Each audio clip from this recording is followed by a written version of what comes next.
Awal Februari 2022 ini, saham Meta atau yang dulu kita kenal dengan Facebook anjlok 26%, mengakibatkan Meta kehilangan 230 miliar US dollar dari nilai pasarnya, setara dengan 3.282 triliun rupiah. Ini merupakan kejatuhan nilai pasar terbesar dalam sehari yang pernah terjadi pada perusahaan Amerika.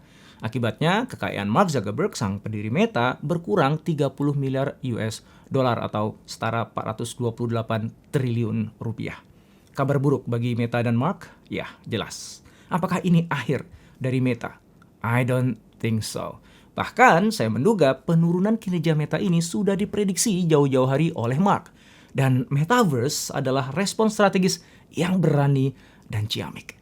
Apa yang membuat saham Meta anjlok habis-habisan? Kenapa Metaverse saya nilai sebagai respon terbaik Meta pada saat ini? Dan apa pelajaran penting yang bisa kita ambil dari apa yang mungkin akan menjadi pivot terbesar sepanjang sejarah bisnis ini? Yuk, kita simak jawabannya di video berikut ini.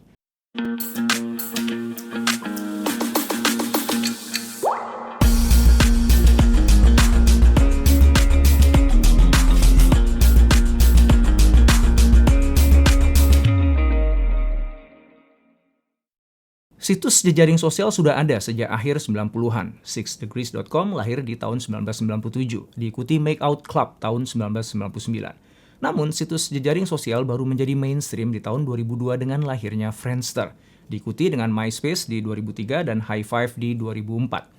Sepertinya semua orang yang bisa mengakses internet pada saat itu punya akun di minimal salah satu dari ketiga situs jejaring sosial itu. Hingga kemudian di bulan September 2006, Facebook yang sebelumnya merupakan jejaring sosial tertutup untuk kampus-kampus ternama di Amerika Serikat mulai membuka dirinya untuk umum. Semua orang yang memiliki email dapat membuka akun Facebook. Dan itu mengubah segalanya. Facebook dengan cepat mengambil alih pasar dan membunuh semua jejaring sosial yang ada sebelumnya. Dan selama 18 tahun, pertumbuhan Facebook pun tidak terbendung. Hingga di akhir 2021 kemarin, Facebook mulai goyang. Investor panik dan saham Facebook pun jatuh 26%. Facebook yang kini bernama Meta itu kehilangan 230 miliar US dollar dari nilai pasarnya. Apa penyebab jatuhnya saham Meta? Pertama, kinerja Meta tidak sesuai dengan ekspektasi investor. Seperti biasanya, sebelum sebuah perusahaan publik melaporkan kinerja perusahaannya, para investor menetapkan angka ekspektasinya. Jika ternyata laporan menunjukkan angka di atas ekspektasi, maka harga sahamnya akan naik. Sebaliknya, jika angkanya di bawah ekspektasi, maka harga sahamnya berpeluang untuk turun. Nah, laporan yang dikeluarkan oleh Meta di tanggal 2 Februari 2022 kemarin menunjukkan angka-angka yang di bawah ekspektasi investor, baik dari sisi revenue maupun earning per share. Keuntungan Meta pun turun berturut-turut di 3 bulan terakhir tahun lalu. Semua itu terjadi di saat Apple dan Microsoft melaporkan angka-angka yang melampaui ekspektasi investor. Yang kedua, kebijakan privacy Apple mulai menggerus pemasukan Meta. Kita tahu bahwa Meta bergantung pada iklan untuk pemasukan usahanya. Selama belasan tahun, Facebook dan Instagram menggunakan data pengguna untuk bisa membantu pengiklan menyasar target pelanggan yang tepat. Dan di April 2021, Apple mengupdate sistem operasi iOS yang memberikan kebebasan pada pengguna untuk menolak aplikasi menggunakan data pribadinya. Dan ternyata lebih banyak pengguna yang memilih untuk menolak dibandingkan mengizinkan. Meta mengatakan bahwa kebijakan Apple itu bisa berdampak pada pengurangan pemasukan iklan sebesar 10 miliar US dollar atau setara 140 triliun rupiah.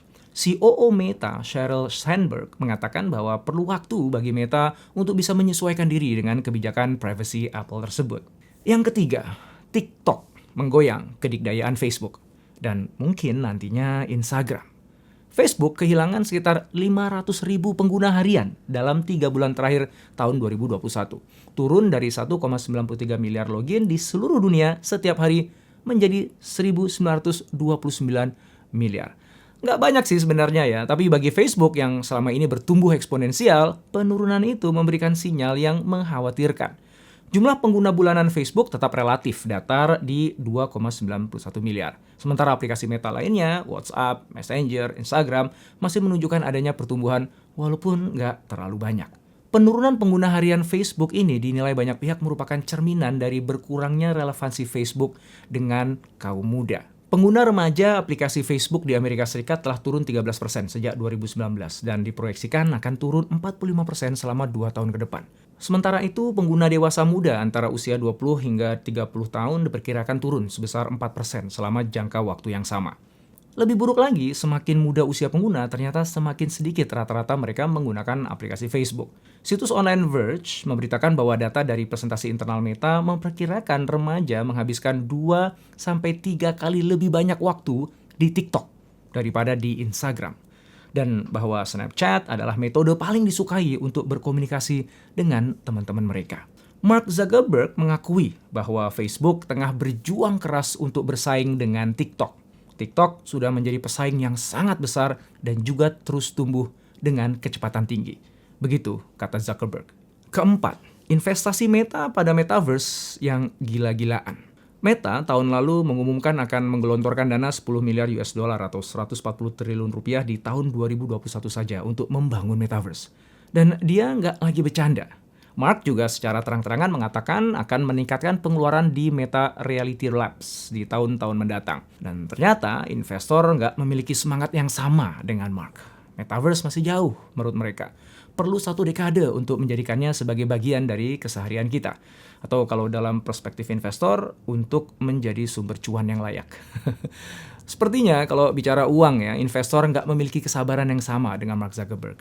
Lagi pula, nggak ada jaminan bahwa Metaverse akan bisa mewujud seperti yang Mark janjikan. Yang pasti, Reality Labs milik Meta udah rugi 10 miliar US dollar, setara dengan 140 triliun di 2021 kemarin. Dan Mark masih terus akan menggelontorkan banyak dana yang semakin besar untuk membangun Metaverse-nya. Perlu diketahui bahwa aksi jual saham Meta oleh investor itu dipengaruhi bukan hanya oleh keempat hal yang sudah saya sebutkan sebelumnya ya, namun juga oleh kondisi psikologis dari si investor. Sejak tahun kemarin, nilai saham beberapa perusahaan-perusahaan teknologi besar seperti Twitter, PayPal, dan Netflix itu mulai berguguran. Para investor juga semakin cemas dikarenakan adanya kebijakan pengetatan di Federal Reserve AS untuk mengikis valuasi industri yang gila-gilaan. Nasdaq, bursa efek yang didominasi oleh perusahaan teknologi, turun lebih dari 9% pada Januari 2022. Penurunan bulanan yang terburuk sejak jatuhnya pasar yang disebabkan oleh virus corona pada Maret 2020. Situasi yang rentan itu ya jelas membuat investor jadi mudah panik. Sebenarnya kalau secara finansial Meta masih sehat. Keuntungan Meta tahun lalu mencapai 40 miliar US dollar atau setara 573 triliun rupiah. Namun demikian, Mark sudah mulai melihat bahwa masa-masa kejayaan Facebook akan segera berakhir. Meta kini berada pada apa yang Andrew Grove sebut sebagai strategic inflection point. Titik infleksi strategis, yaitu sebuah perubahan besar yang memiliki kekuatan 10 kali lipat dari perubahan biasa. Perubahan ini akan mengubah fundamental dari sebuah bisnis secara eksponensial. Akibatnya, hampir nggak mungkin sebuah perusahaan bisa bertahan hanya dengan mengandalkan cara berbisnis yang biasa dijalankannya. Strategic inflection point dipicu oleh situasi pada ekosistem industri. Grove mengatakan bahwa kita perlu waspada atas perubahan pada 6 kekuatan industri.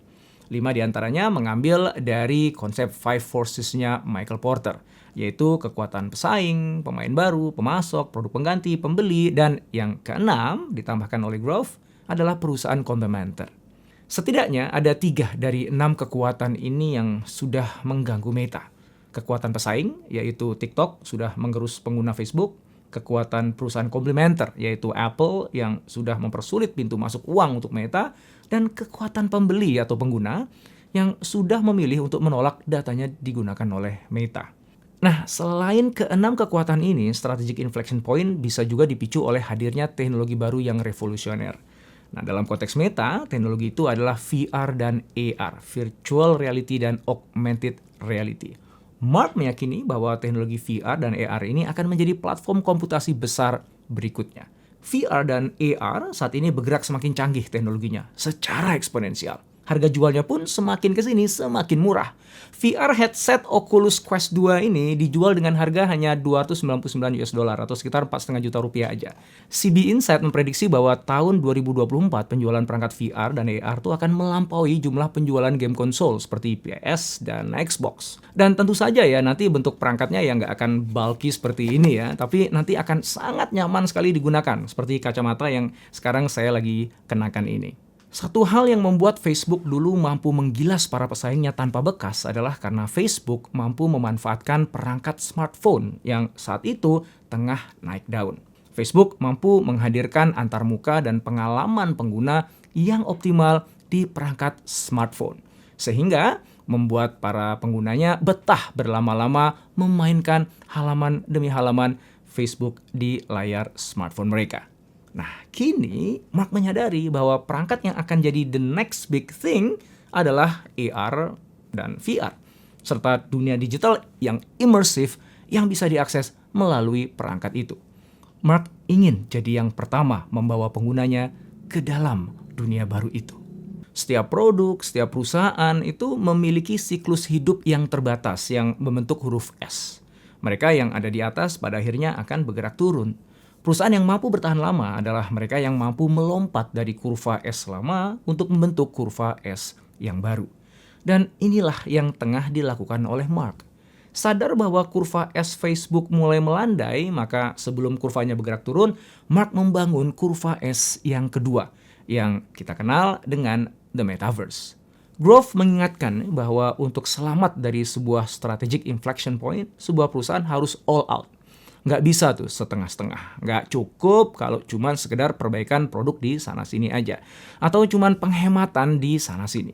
Perusahaan harus bersedia merealokasikan sumber dayanya dari bisnis lama ke bisnis baru yang akan dibangun. Dan itulah exactly yang tengah dilakukan oleh Mark Zuckerberg. Ia mengubah nama perusahaannya dari Facebook jadi Meta. Dan ia mengalokasikan dana puluhan miliar dolar dan ribuan orang-orang terbaiknya untuk membangun Metaverse. Biarkan saja para investor panikan itu teriak. Karena bagi Meta, Metaverse bukanlah soal keren-kerenan. Metaverse adalah soal bertahan hidup. Bagi banyak perusahaan, melompat dari kurva S yang membesarkannya sangatlah sulit. Itu adalah tindakan yang sangat berisiko menurut mereka. Menakutkan. Apa yang menjamin bahwa mereka akan berhasil membangun kurva S kedua dengan baik? Sementara mereka menilai bahwa kurva S yang mereka ada pada saat ini udah terbukti berhasil kok dan menghasilkan. Mereka kan cukup perlu menjaganya agar supaya tetap terus menghasilkan kan.